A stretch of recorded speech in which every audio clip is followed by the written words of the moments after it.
हर पल हर घड़ी मेरे संग में निवास करने वाला है तू। शिव पुराण कर, शंकर की कथा कर। ये पार्वती जो तुम्हारे गोद में पड़ी है, खेल रही है, इसको जो पति मिलेगा वो भस्मी रमाने वाला, जटा जूट बांधने वाला, मृगछाला पहनने वाला, भस्मी जटाजूट मृगछाला रमने वाला।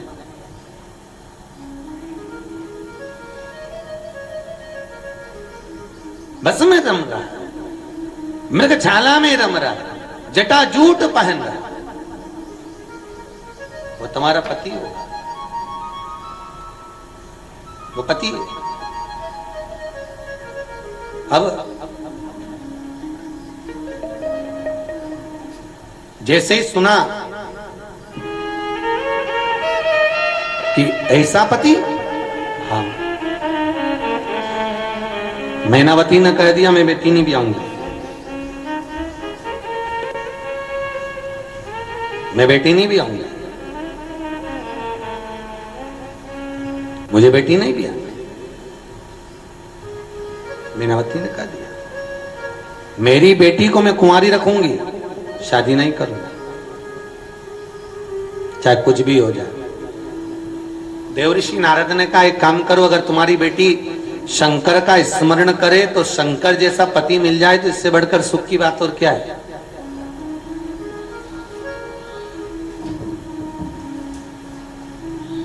शिव जैसा, यदि शंकर जैसा अगर पति मिल जावे, भस्मी भी रमाता है, जटाजूट भी पहनता है, पर हे देव, और वो भी देव, अधिदेव महादेव है, बोला उसके साथ रहूं। अरे महाराज ठीक है। अब पार्वती मैया जो सुन रही थी, वहीं पर खड़ी खड़ी गंगा भी सुन रही, वहीं पर खड़ी हुई गंगा मैया भी श्रवण कर रही। गंगा जी ने सुन लिया शंकर जी का स्मरण करना है, शिव का भजन करना है, शिव का अनुमोदन करना है, शंकर पति के रूप में मिल जाए, इससे बढ़कर सुख और क्या होगा। शिव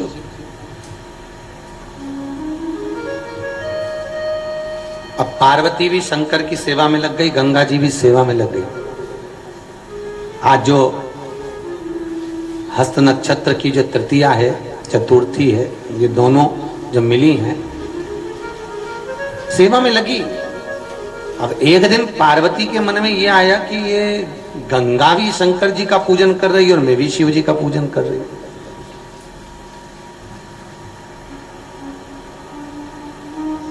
गंगा भी शिव का भजन कर रही है और मैं भी कर रही हूं।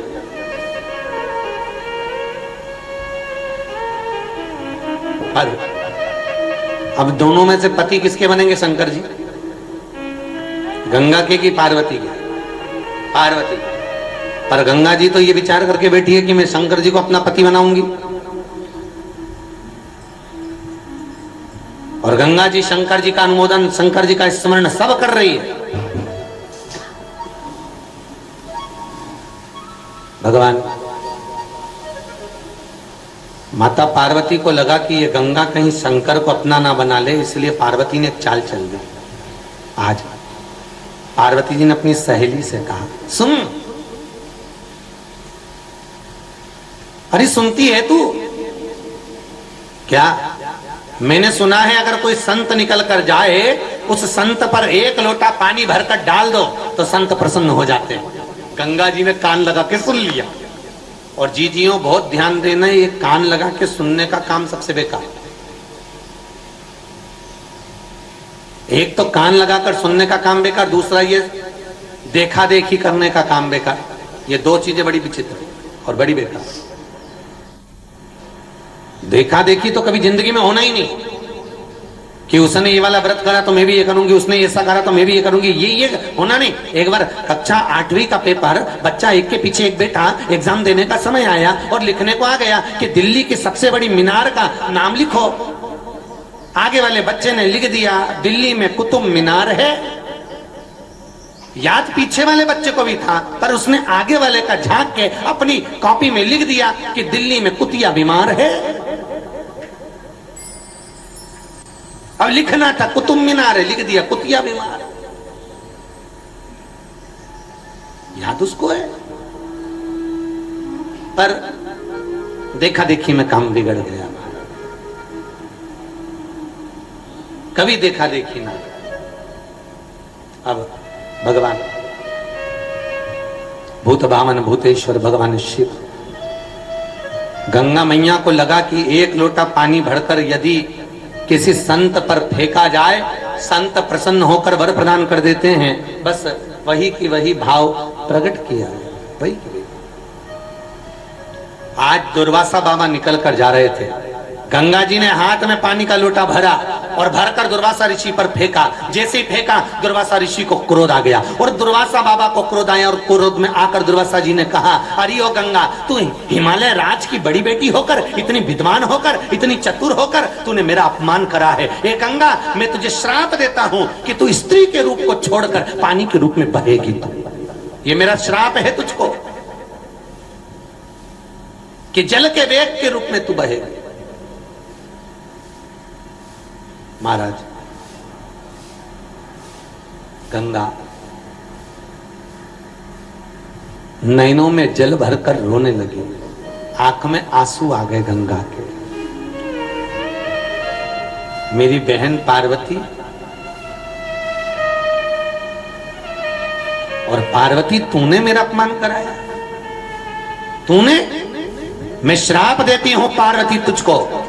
जैसे ही गंगा ने हाथ में जल लेकर पार्वती को श्राप देने के लिए खड़ी हुई, भगवान भूत भावन भूतेश्वर आके खड़े हो गए। शंकर भगवान बोले, गंगा रुको, इसको श्राप मत दो। गंगा कह रही है, इसने मेरा अपमान कराया, मुझे जल के वेग के रूप में बहाया, ये मुझे जल के रूप में त्रासित करी है। भगवान बोलते हैं, तुम श्राप मत दो गंगा को। गंगा, तुम पार्वती को श्राप मत दो। मैं वचन देता हूं गंगा, विवाह तो मेरा पार्वती के साथ में होगा, पर मेरी जितनी संतान होगी तेरे ही जल से प्रकट होगी, तेरे ही जल से प्रकट होगी। और सुन गंगा, दुनिया के लोग तेरे जल में अगर स्नान करेंगे तो मेरे नाम को तेरे साथ जोड़ के स्नान करेंगे। हर हर गंगे कहकर स्नान करेंगे। जो हर हर गंगे कहा जाता है वो इसलिए कहा जाता है कि एक बार हर हर बोलने से गंगा शिव की हो गई और दूसरी बार हर हर बोलने से शंकर आपके हो गए।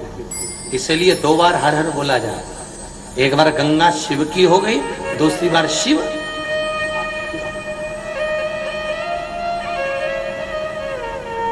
हर गंगे नहीं, हर हर, हर। सुख का अनुभव करा रही है गंगा, रस तत्व का पान करा रही है गंगा, जीवन का आनंद दे रही है। और गंगा जी से पूछा, क्यों री गंगा, तेरे पास में लोग मरने के बाद वो अस्थियां लेके आते हैं, देखा आप लोगों ने, हड्डियां लेकर जाते हैं और वहां फटकते हैं, सबको तार देती है। हाँ, सबसे ज्यादा गंगा तू किसको तारती है? गंगा कहती है, जो जीते जी एक बार मेरे जल में आकर स्नान कर कर चले जाता है, फिर उसकी हड्डियां भले मुझ में नहीं आए तो भी मैं जीते जी उसको तार देती हूं। उसकी अस्थियां आने की भी जरूरत नहीं है मेरे पास। आप में से कितने लोग हैं जो गंगा नहा के आए? सब नहाया? धरलोरी जी जियो। अच्छा,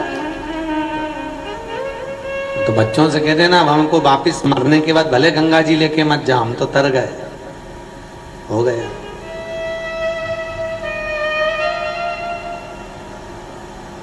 पर जिसके मन में अगर गंगा के प्रति भाव ना हो, जिसके प्रति शिव के प्रति भाव ना हो, होता है एक पत्नी अपने बेटे को ले जाके गंगा जी के घाट पर अपने पति के लिए पिंडदान कर रही थी। उसने भोजन, पंडितों ने कहा भोजन बना के यहाँ घाट पे रखो, कौए के लिए घाट पे भोजन रखा।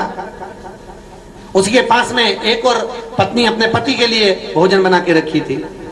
कौआ उड़ते हुए आया और उड़ते उड़ते आकर वो पास वाली जो पत्नी ने भोजन रखा था उसमें से खाकर चले गया। तो इधर बेटा बोला मम्मी से, मम्मी देख तो सही, जरा देख, वो पिताजी उड़ते हुए आए और वहां का खाकर चले गए। इतने में माँ रोती रोती बोली, तेरा बाप है ही ऐसा, हमेशा पड़ोसी के घर में खाया, अपने घर का तो कभी ना खाया। तो सुख देखिए। तो लीजिए, एक बार हम लोग यहाँ से कथा करके विवेक विहार के लिए आ रहे थे वहां से। तो जब विवेक विहार में कथा थी, जब आ रहे थे तो ट्रेन में हमारी जो बर्थ थी उसके पास में एक भैया की बर्थ थी। तो एक बर्थ उनकी खाली थी, उसमें लाल झोली अस्थियां रखी। अब उस पे एक बच्चा चढ़ गया, चढ़ा तो उसने कहा इसमें मत चढ़ना, हमारी अम्मा बैठी। तो हमने पूछा कहाँ है तुम्हारी अम्मा? तो कि झोली में। रोते रोते आंख में आंसू भर के बोला, हमारी इतनी बड़ी अम्मा थी, इतनी सी हो गई। हमने कहा तो जगत का नियम है, इतनी बड़ी हो चाहे इतनी बड़ी हो, आखिरी में इतनी सी हो जाना है। इतनी सी झोली में अम्मा, और चाय पिए तो एक कप अम्मा के लिए रखे सीट पे। तुमने भी देखा होगा कई बार, क्योंकि अम्मा को ले जा रही था। हमने पूछा कहाँ जा रहे थे? हरिद्वार ले जा रहे।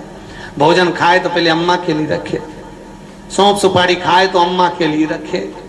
अच्छा ईमानदारी से बोलो, रिजर्वेशन करवाया उसने?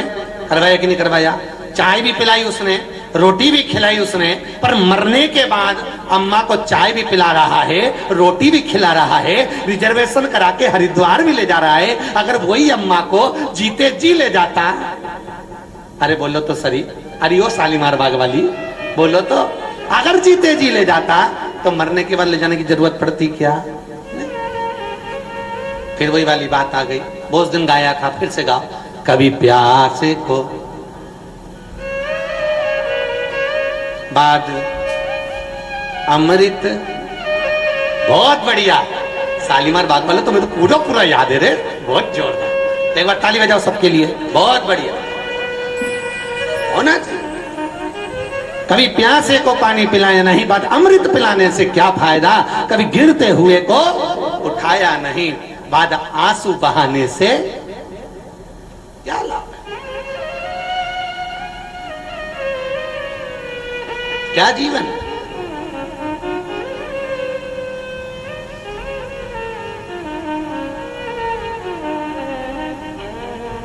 इसलिए कह देना तुम भी, मुझे मरने के बाद भले गंगा मत ले जाओ, पर एक बार जीते जी गंगा ना पाओ, गंगा ना पाओ। हम सभी से कहते हैं, बहुत बार कहते हैं, मौका मिले शरीर साथ दे तब तक तीर्थ करो, और जिस दिन शरीर साथ देना बंद कर दे उस दिन घर को तीर्थ बना। कहीं मत जाना, पर शरीर साथ दे रहा जब तक तीर्थ करना, खूब करो।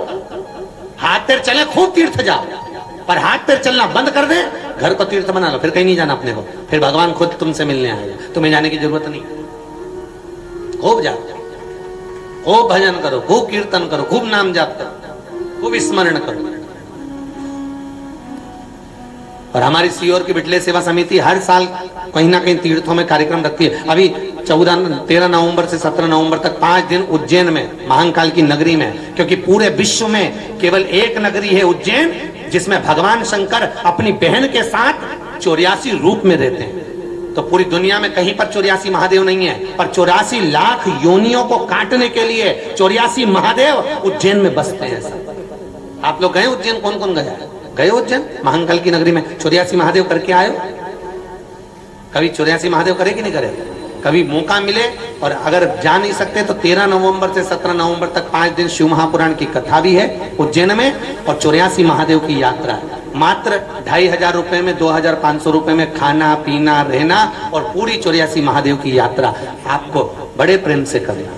पधारो हमारे साथ में, 5 दिन 84 महादेव की यात्रा भी करो और शिव महापुराण की कथा भी सुनो, खूब खाओ पियो मौज करो और आनंद करो। 5 दिन जीवन का सुख पाइए। जब तक शरीर साथ दे खूब तीर्थ करो, और जिस दिन शरीर साथ देना बंद करे, और 84 महादेव की जो यात्रा होगी वो पैदल नहीं होगी, गाड़ियों से, क्योंकि दूर दूर महादेव हैं उज्जैन में, बहुत दूर दूर हैं, इसलिए गाड़ियों से यात्रा बड़े प्रेम से। 12 ज्योतिर्लिंग में एक ज्योतिर्लिंग है उज्जैन नगरी महाकाल राजा। दुनिया में केवल 2 जगह पर मुर्दे की भस्म चढ़ती है, एक काशी के विश्वनाथ, एक उज्जैन के महाकाल।